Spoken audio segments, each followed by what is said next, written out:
नमस्कार, आप देख रहे हैं प्रदेश का नंबर 1 और सबसे भरोसेमंद news channel India news Haryana और मैं हूं आपके साथ आयुषी शेखावत। फरीदाबाद मेट्रो में आपका स्वागत है। आपको दिखाते हैं स्मार्ट सिटी फरीदाबाद की हर तमाम बड़ी और आपसे सरोकार रखने वाली खबर।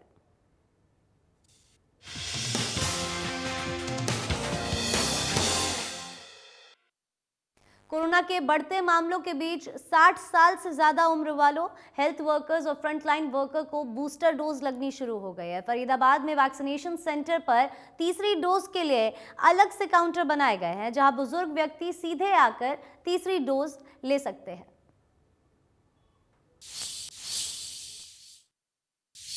कोरोना के लगातार बढ़ते मामलों के बीच में आज से बुजुर्गों के लिए भी थर्ड प्रिकॉशंस डोज के तौर पर लगनी शुरू हो चुकी हैं और हम फिलहाल फरीदाबाद के एक वैक्सीनेशन सेंटर पर हैं। आपको दिखा देते हैं कि यहाँ तमाम बुजुर्ग हैं जो जिनको तीसरी डोज लगनी है वो अब पहुँचना यहाँ शुरू हो गए हैं। उनके लिए बाकायदा इस सेंटर पर अलग से एक काउंटर बनाया गया है और ये आप जो लंबी लाइन देख रहे हैं ये तमाम वो बुजुर्ग हैं जिन्हें थर्ड डोज दी जानी है। प्रधानमंत्री नरेंद्र मोदी की तरफ से जो ये डोज है इसी को प्रिकॉशंस डोज बताया गया था और ऐसे में जो लोग हैं, जो बुजुर्ग व्यक्ति हैं, उनमें भी इस डोज को लेकर उत्साह देखा जा सकता है और इसके पीछे की खास वजह यही है कि अगर कोरोना के संक्रमण को तोड़ना है तो ये तीसरी डोज भी लगवानी पड़ेगी। और इसीलिए और इसके साथ साथ में अगर बुजुर्गों के अलावा अगर मैं बात करूं तो डॉक्टर्स, पैरामेडिकल स्टाफ और फ्रंटलाइन वर्कर्स को भी ये डोज दी जानी है। ऐसे में तमाम लोग यहाँ पहुँच रहे हैं। इसके साथ अगर बच्चों की बात करें और बाकी जो तमाम जो ऑर्डिनरी जो सामान्य डोज लगनी है उसके लिए भी अब लंबी लंबी लाइनें आप यहाँ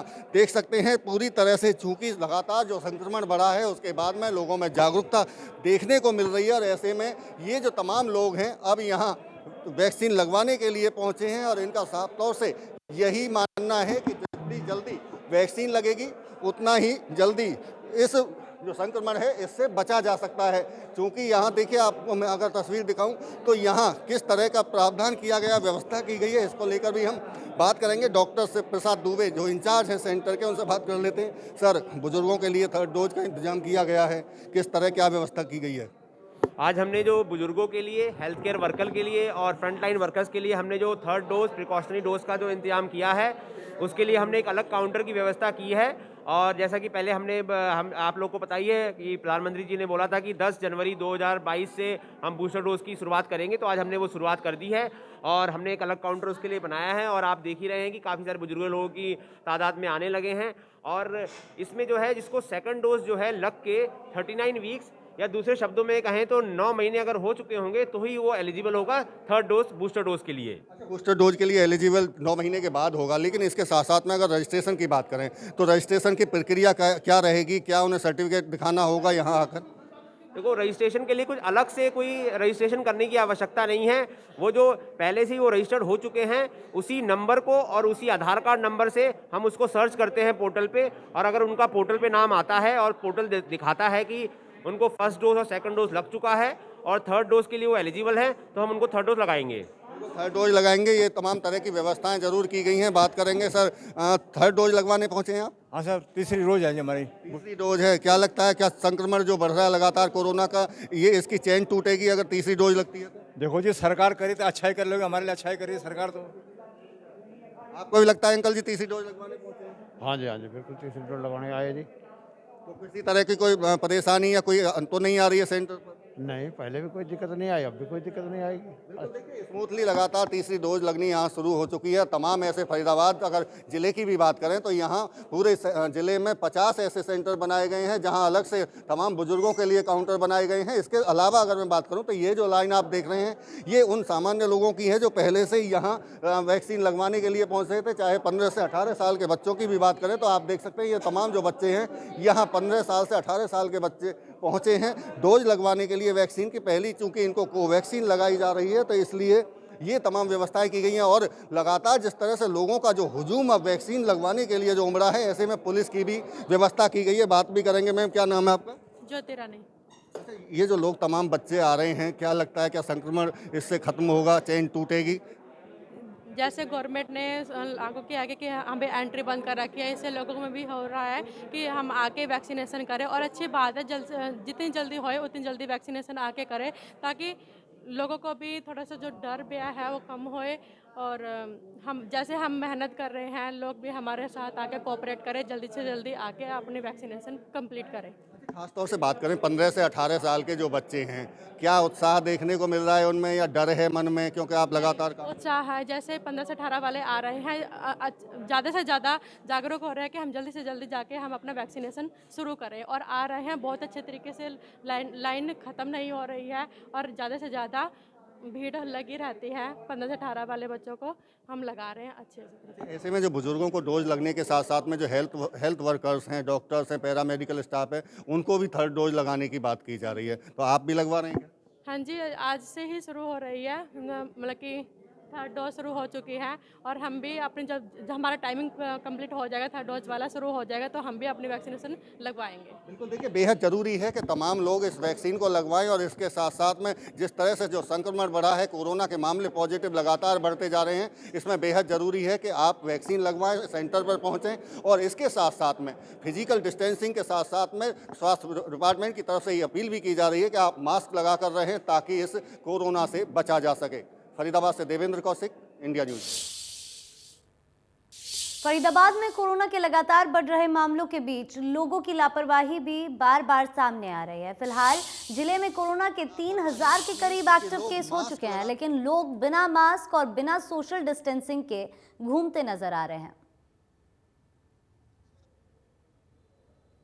फरीदाबाद में लगातार कोरोना के मामले बढ़ते जा रहे हैं, और एक्टिव केस की बात करें तो 2000 से ऊपर पहुंच गए हैं। लेकिन जिस तरह से सरकारें अपील कर रही हैं, हेल्थ डिपार्टमेंट अपील कर रहा है कि आप मास्क लगा कर रहें, इसी की रियलिटी चेक करने के लिए हम पहुंचे हैं एक सब्जी मंडी में। आपको दिखा देते हैं तस्वीर, देखिए किस तरह से यहाँ लोगों का जो हुजूम है, ग्राहक और जिस तरह से यहाँ पहुँचे हैं दुकानदार हैं, और लेकिन लापरवाही इतनी कि लोग मास्क लगाने के लिए तैयार नहीं है, और ना केवल ग्राहक बल्कि खुद दुकानदार मास्क नहीं लगा रहे हैं। तो ऐसे में आप समझ सकते हैं कि कितनी बड़ी ये लापरवाही यहाँ देखी जा सकती है। मास्क नहीं लगाया है आपने, क्यों? सर नहीं लगता कि कोरोना बढ़ रहा है जिस तरह से?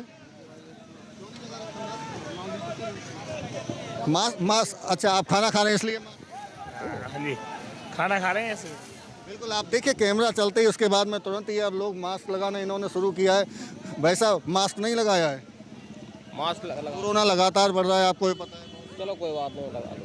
बिल्कुल, देखिए ये कहीं ना कहीं जो लापरवाही है ये लोगों पर भारी ना पड़े, इसको लेकर तमाम तरह के सरकार की तरफ से कहा जा रहा है, खुद हेल्थ डिपार्टमेंट की तरफ से कि आप लापरवाह ना हो, मास्क लगा कर रहें। मास्क क्यों नहीं लगाया? है? मास्क नहीं लगाया? मास्क है ही ना, अब मास्क लगा मैं या बोली मैं आवाज मारे यहाँ जगह। बिल्कुल, कहीं ना कहीं अपने दुकानदारी के चक्कर में मास्क नहीं लगा रहे हैं। अंकल जी, आपने मास्क नहीं लगाया है? दुकानदार चिल्लाने वजह से नहीं है। अच्छा, बोलना पड़ता है इसलिए मास्क। बीमारी फैली तो हुआ तो कैसे करेंगे? अरे कोरोना यहाँ है ही नहीं मंडी में, जो मेहनत करता है उससे कोरोना नहीं होता है। अच्छा, आपको नहीं लगता कोरोना है? देखिए साफ तौर से किस तरह से बात कर रहे हैं लोग, आप देख सकते हैं। मास्क नहीं लगा रहे हैं आप? मास्क है ना यार, महंगे हो गए। महंगे हो गए। देखिए तरह तरह के बहाने आप साफ तौर से देख सकते हैं कि किस तरह से यहाँ बहाने लगाए जा रहे हैं। मास्क नहीं लगाया, कोरोना फैल रहा है। क्या लगता है आपको, कोरोना नहीं फैलेगा अगर मास्क? नहीं, क्यों नहीं फैलेगा सर जी? क्यों नहीं लगा रहे हैं? फैलेगा जी, बिल्कुल फैलेगा जी। ऐसा थोड़ा सा ना बताना पड़ता है सर जी ग्राहक को जी, कोई लगाता नहीं, ये चक्कर हुई है जी। डर लगता है आपको? क्यों सर, डर क्यों नहीं लगेगा जी? बेकार चीज़ फैलेगी तो डर क्यों नहीं लगेगा? डर तो लगता है, सबको लगता है जी डर, इसलिए जी मास्क लगाना चाहिए जी। मास्क लगाना चाहिए। देखिए दूसरों को जरूर नसीहत यहाँ साफ तौर से देते हुए दुकानदार दिख रहे हैं, लेकिन खुद मास्क नहीं लगा रहे हैं। एक बड़ा सवाल है, और ऐसे में लगातार कोरोना की रफ्तार तेजी से जो बढ़ी है, कहीं ना कहीं बड़े सवाल इसी बात को लेकर है। हालांकि पुलिस की तरफ से ऐसे लोग जो मास्क नहीं लगा रहे हैं उनको लेकर चालान काटने की बात की जा रही है, लेकिन अभी भी लोगों पर कोई बहुत ज़्यादा इसका असर दिखाई नहीं दे रहा है। फरीदाबाद से देवेंद्र कौशिक, इंडिया न्यूज़। प्रदेश में बढ़ते कोरोना के मामलों और भविष्य में लॉकडाउन लगने की स्थिति के बावजूद बल्लभगढ़ में प्रवासी ने जाने के लिए साफ इनकार कर रहे हैं। बिहार, यूपी और अन्य प्रदेशों के प्रवासी ने पलायन से साफ इनकार किया है। औद्योगिक नगरी में काम करने वाले प्रवासी मजदूरों का साफ कहना है कि फैक्ट्री मालिकों ने उनका वैक्सीनेशन करवा दिया है। कोई दिक्कत नहीं है, टीकाकरण हो गया है कंपनी की तरफ से। और सभी कुछ का सुविधा है कंपनी में। गाँव जाने का नहीं प्रोग्राम है, ये है सबसे सुविधा है। हमारे पंकज भाई साहब ने सारे सुविधा दे रहे हैं और हम लॉकडाउन में पर साल भी था, 2 साल से ही हैं। और तो अगली बार लॉकडाउन लगा तो भी नहीं गए थे, हमारे कोई दिक्कत कोई परेशानी नहीं हुई थी, हमारे कंपनी में पूरी व्यवस्था थी। का रहने वाला हूँ और मैं यहाँ पर 10-12 साल से काम कर रहा हूँ और पंकज भाई साहब के यहाँ पर काम करता रहता हूँ। और पिछले लॉकडाउन भी मेरा यहाँ पर पूरी व्यवस्था करी गई थी और अब भी पूरी व्यवस्था करी जा रही है और सरकार भी कुछ योगदान भी दे रही है और उसमें कोई दिक्कत नहीं आ रही है। हमें मालिक हमें सब कुछ दे रहा है ना, रहने की सुविधा, खाने की सुविधा, हर चीज़ दे रहा है। हम तो जाएंगे। मैं 2 साल से गाँव नहीं गया जी, और अगर ऐसी स्थिति होगी तो अब भी नहीं जाऊँगा। जाने की जरूरत नहीं है, हमने वैसे वैक्सीन लगवा रखी है और यहाँ पे सब लोग अच्छी तरह रहते हैं, कोई दिक्कत नहीं है। नमस्कार जी, हमारे यहाँ जो लेबर प्रवासी लेबर है यूपी बिहार से है, सबको वैक्सीनेशन हो चुका है। यहाँ किसी को घर नहीं जाने, घर कोई जाना नहीं चाहता, यहाँ से सब काम करना चाहते हैं। ये पूरा इंडस्ट्रियल एरिया है, हमारे आस पड़ोस में भी सब इंडस्ट्रियल है, जिन सबको वैक्सीनेशन हो चुका है और सब लोग यहाँ काम करना चाहते हैं, कोई छुट्टी कर। दिल्ली एनसीआर में 2 दिन तक रुक कर हुई बरसात के बाद अभी तक फरीदाबाद की सड़कों पर जलभराव की स्थिति बनी हुई है। बल्लभगढ़ सब्जी मंडी के चारों तरफ सड़कों पर जलभराव हो गया है। जलभराव दुकानदारों और ग्राहकों के लिए परेशानी का सबब बना हुआ है और लोगों का कहना है कि यहां से निकलना बेहद मुश्किल काम है। शिकायत के बावजूद भी अधिकारी सुन नहीं रहे हैं। पानी निकासी का किसी तरह का कोई प्रबंध नहीं किया गया। ये हालात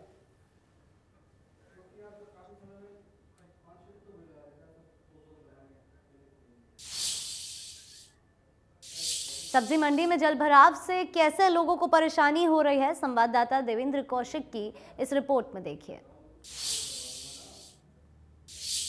दिल्ली एनसीआर में पिछले 2 दिन से रुक कर हुई बरसात के बाद में फरीदाबाद की सड़कों पर जलभराव की स्थिति पैदा हो गई और इससे लोगों को काफ़ी परेशानी भी उठानी पड़ी। फिलहाल हम एक सब्जी मंडी में पहुंचे हैं और आप ये बल्लभगढ़ की सब्जी मंडी है, जहां आप साफ तौर से देख सकते हैं कि जो सड़कें हैं जहां से सब्जी मंडी के अंदर जाया जाता है, वहां पूरी तरह से ये सड़कें पानी से लबालब दिखाई दे रही हैं। आप साफ तौर से समझ सकते हैं कि किस तरह से लोगों को अब यहाँ से निकलना बेहद मुश्किल हो चुका है। चूँकि 2 दिन बरसात हुई है, ऐसे में अधिकारी तमाम तरह के दावे ज़रूर करते हैं कि जलभराव नहीं होगा बरसात में, लेकिन सर्दियों में जिस तरह से तेज़ बारिश हुई है उसके बाद में ये हालात इस मंडी के हो चुके हैं। बल्लभगढ़ मंडी में लोगों के आवाजाही एक तरह से बंद सी यहाँ साफ तौर से देखी जा सकती है और ये कहीं ना कहीं नगर निगम के उन अधिकारियों पर भी सवालिया निशान हैं और मंडी अधिकारियों पर भी सवालिया निशान है कि आखिर इस पानी की निकासी अब तक क्यों नहीं हो सकी है। ये क्योंकि आप साफ तौर से देखिए, दूसरी तरफ की भी अगर मैं तस्वीर दिखाऊं तो इस साइड में भी आप साफ तौर से देख सकते हैं कि लगातार यहाँ ये जल भराव पिछले 2 दिन के बारिश में ना, इसके बावजूद भी कोई अधिकारी अभी तक इस पानी की निकासी के लिए नहीं पहुंचा है। शिकायतें ज़रूर सब्जी मंडी के दुकानदारों की तरफ से की गई, लेकिन आप साफ तौर से देख सकते हैं कि पैदल निकलना भी यहाँ से बेहद मुश्किल हो गया है। आप यहाँ यही काम करते हैं? हम करते हैं जी, हम करते हैं। आप करते हैं, क्या कहेंगे जिस तरह से ये जल भराव? कई दिन से 4 तारीख से पानी भरा हुआ है, निकलने वाला कोई नहीं है, कोई सुनता ही नहीं है जी। शिकायत की है किसी से? नहीं, हमने नहीं की, पहले करी थी जब हुई नहीं थी, जब चौमासे का दिन था, जब बरसात का टाइम था, जब करी थी, पर कोई सुनवाई नहीं हुई। आपकी दुकान खुद यहाँ है, क्या लगता है आपकी जो दुकानदारी है उस पर ही फर्क पड़ता है? सब चीज़ पे फर्क है जी, काम तो है ही नहीं, अब काम धंधे तो खत्म हो गए। ये क्यों, ये बारिश का ही पानी है या उससे पहले भी? इसका है जी, बस खाली। कोई अभी इसे खाली कराने के लिए कोई नहीं आता। लापरवाही लगती है आपको कि अधिकारी लापरवाह हैं? हाँ जी। साफ तौर से आप लोगों का आरोप भी साफ तौर से समझ सकते हैं कि जिस तरह से यहाँ लापरवाही हो रही है इस जलभराव की वजह से। ऐसे में सर्दी का मौसम है, लोगों के लिए निकलना बेहद मुश्किल है और फिर भी बावजूद इसके पैदल इस पानी में से लोगों को निकलना पड़े तो कहीं ना कहीं हालात इस तरह के अगर सब्जी मंडी में बन रहे हों तो कहीं ना कहीं सवाल ज़रूर उन अधिकारियों पर भी खड़े होते हैं जिनकी जिम्मेदारी है, जिनकी जवाबदेही है कि इस पानी को यहाँ से निकाला जाए। फरीदाबाद से देवेंद्र कौशिक, इंडिया न्यूज़। पिथला विधानसभा क्षेत्र के विधायक नयनपाल रावत ने पीडब्ल्यूडी, एचएसबीपी, बिजली विभाग समेत अन्य विभागों के अधिकारियों के साथ संयुक्त बैठक की और इस बैठक में विधानसभा क्षेत्र के विकास के मुद्दों पर चर्चा की। इस मौके पर विधायक नयनपाल रावत ने किसानों की समस्याओं के अलावा अधिग्रहण हुई जमीन के आड़े आ रहे घरों के लिए विकल्प तलाशने और विधानसभा क्षेत्र की टूटी सड़कों की मरम्मत को लेकर दिशा निर्देश दिए। इस मौके पर विधायक नयनपाल रावत के दिशा निर्देश पर अधिकारियों ने मौके का दौरा भी किया। क्षेत्र की कुछ समस्याएं हैं तो उसके लिए कुछ पीडब्ल्यूडी के अधिकारी, बिजली बोर्ड के अधिकारीगण, पंचायत विभाग से हमारे वीडियो महोदय और एचएसआईडीसी के कुछ अधिकारी यहाँ बैठे हैं हमारे साथ। और उनके लिए कुछ जैसे हमारे कुछ 5 गांव जो इनकी ज़मीन आईएमटी एक्वायर की थी, उनके कुछ मकानों का मसला था। उस मसले पर कुछ रोड अधूरे पड़े हैं, उन मसलों पर कुछ नोटिस मकान तोड़ने के लिए या हटाने के लिए आए हैं। तो उनका क्या अल्टरनेट हो सकता है, क्या उनका बचाव हो सकता है, क्या हम सड़क शिफ्ट कर सकते हैं या मकानों को शिफ्ट करना है। तो इन सारी चीज़ों पर चर्चा हुई है और उसको लेकर के अभी एचएसआईडीसी के बड़े अधिकारियों के साथ हमारी बैठक है। किसानों के कुछ मुद्दे थे, उनको लेकर धरना दिया हुआ था। वो धरना भी 1 साल पहले हमने ख़त्म करा दिया, लेकिन कोरोना की वजह से उनके जो काम अधूरे हैं वो पूरे नहीं हुए। तो उन अधूरे कामों को पूरा करने के लिए उनकी सुविधाओं को ध्यान में रखते हुए सभी अधिकारियों की बैठक हमने बुलाई है। कुछ बिजली के काम थे, कुछ पंचायत के काम हैं, उन सबको लेकर के जो क्षेत्र में किस तरह से विकास तेज़ी से हो, उस बिजली की क्या व्यवस्था, कैसे व्यवस्था ठीक हो, सड़कों को कैसे दुरुस्त करें, उस सब के लिए पीडब्ल्यूडी के, पंचायत विभाग के और हमारे बिजली बोर्ड के एचएसआईडीसी के अधिकारियों के साथ बैठे। बल्लभगढ़ में रोड सेफ्टी कार्यक्रम के तहत चेतक फाउंडेशन ने एसडीएम कार्यालय में 2 पहिया वाहन चालकों को हेलमेट बांटे गए। हरियाणा के परिवहन एवं खनन मंत्री पंडित मूलचंद शर्मा ने हेलमेट वितरित किए और इस अवसर पर एसडीएम त्रिलोक चंद और चेतक फाउंडेशन के पदाधिकारियों ने परिवहन मंत्री का स्वागत किया। परिवहन मंत्री मूलचंद शर्मा ने लोगों से हेलमेट पहनकर ही 2 पहिया वाहन चलाने के लिए अपील की और कहा कि हेलमेट हमारे लंबे जीवन का साथी है। नहीं, सुरक्षा जो रोड सेफ्टी जो सुरक्षा है वो मेरे पे महकमा है, दायित्व है। और ये अपनी चेतना फाउंडेशन है, चेतना फाउंडेशन, तो अपने बड़ी ट्रांसपोर्ट है, उसके तहत ये आज हमने महिला जेंट्स वितरण किए हैं और जिससे लोगों की जान बिना हेलमेट के लोगों की जान गंवानी पड़ी। और लोग क्या है कि समझते हैं हेलमेट चालान कर रहे, ये सबसे पहले हमारी जीवन रेखा है, जीवन बचाने का काम करता है। इसलिए हमने बल्लौद शहर की शुरुआत की, बल्लौद के लोगों को, महिलाओं को, जेंट्स को, नौजवान साथियों को लाभ मिले। और इसी के साथ फिलहाल के लिए मेट्रो न्यूज में इतना ही। आप बने रहें इंडिया न्यूज हरियाणा के साथ।